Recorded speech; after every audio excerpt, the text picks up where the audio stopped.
All right, today we are breaking down what is basically a high-stakes chess game playing out right now in the crypto market.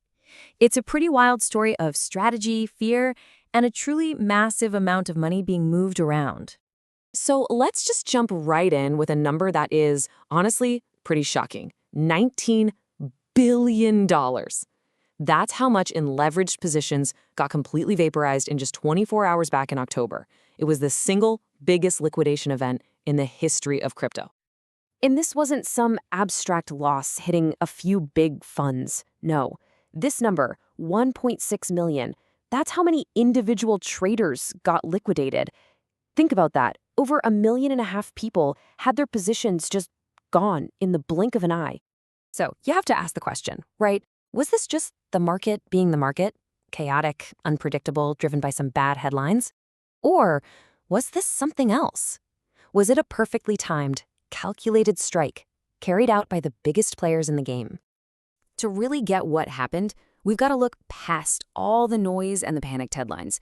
We need to identify the architects who might have been pulling the strings behind the curtain. So let's pull back that curtain and take a look at their playbook. And these key players, they have a name: crypto whales. Now, these are not your everyday investors. These are the apex predators of the market. They have enough capital to literally move prices. And as the analysis we're looking at suggests, they don't just guess. They operate with a very clear, very deliberate strategy. And what's so fascinating is how this is laid out. This isn't just random buying and selling. It's a methodical, four-step process. First, you set the trap. Then you spring it with a big shock. Step 3, you quietly buy up everything on the cheap from all the panicked sellers. And finally, you just wait for the big payoff you knew was coming. Let's see how they did it. So here's the setup phase 1. Long before that big October crash, the whales were already putting their plan into motion. The data shows they were systematically selling, get this, over $45 billion worth of Bitcoin while the market was still looking strong. They were creating that downward pressure, just setting the stage for what was next. With the trap perfectly set, all they needed was that catalyst to spring it. And that $19 billion liquidation cascade, that was phase 2.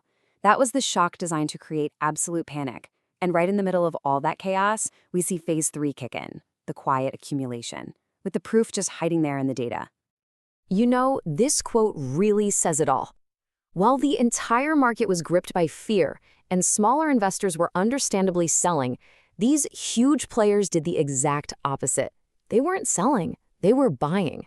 They scooped up over 16,000 Bitcoin in a single week.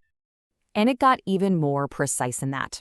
On one single day, just as the price of Bitcoin touched a really key support level around $30,000, they bought a staggering 10,000 Bitcoin.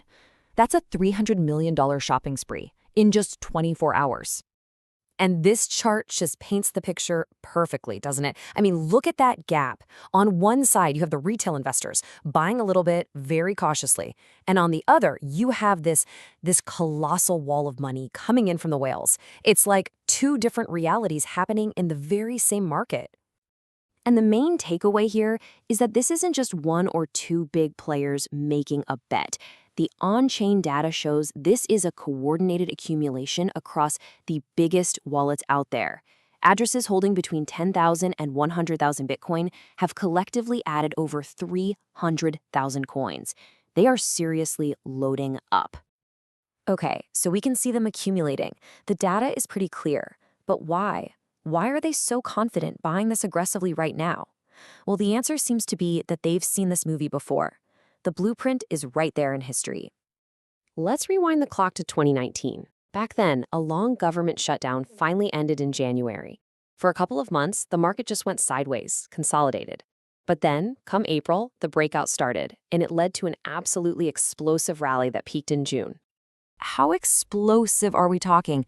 300%. That's the kind of rally Bitcoin went on in the 5 months right after that 2019 shutdown ended. You can bet the whales remember that pattern very, very well. Okay, so let's bring it back to today, because the crucial point here is that the exact same ingredients are in the mix. We've had a 40-day shutdown that has absolutely crushed market sentiment and drained liquidity. But look at this. The Senate just passed a funding bill, and prediction markets are giving this thing a 95% chance of ending this week. The catalyst they've been waiting for is right around the corner. So this whole thing, the engineered crash, the quiet buying, the historical parallel, it really all boils down to a fundamental difference in how you see the world. It's about two completely different mindsets operating in the exact same market. And this slide just lays it out perfectly. The retail investor watches the price go up and down. They follow the scary headlines on the news, and they sell when they get scared. The whale strategist, they're watching where the big money is flowing. They don't follow the headlines. Their moves create the headlines. And they use all that fear as the ultimate buying signal. This quote from the analysis just ties it all together in a perfect bow. Each step was a deliberate move in the game. The October crash was the flush to get rid of all the leveraged traders. The shutdown created the maximum fear they needed, and now the whales are loaded up, fully positioned, just as the positive catalyst is about to drop. And that leaves all of us with a final, pretty provocative question that comes from the source material itself. It really makes you think about how you interpret what's happening. Are you positioned based on the game being played, or are you still on the sidelines waiting for that confirmation from the headlines? Because if this analysis is right, by the time that good news hits, the real trade is already over.